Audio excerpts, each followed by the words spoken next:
Mga pips, kamusta na kayo?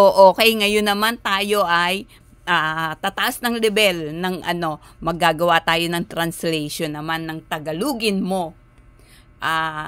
Translate in Tagalog. Ang ibig niyan sabihin, Tagalogin mo. Translate in Tagalog. Tagalogin mo. Okay? So, tara na, para makaabot ng short. Okay. Kiko went. Nagpunta si Kiko. Okay?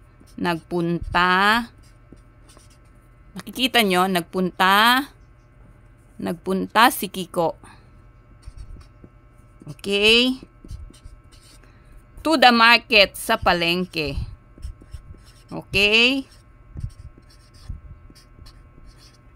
Kasama ang kanyang pusa with his cat. Kasama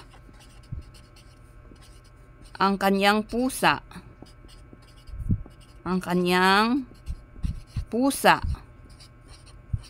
Okay, para to buy, para bumili.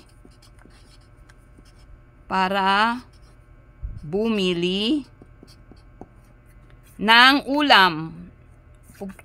Para bumili, to buy a dish. Para bumili ng ulam.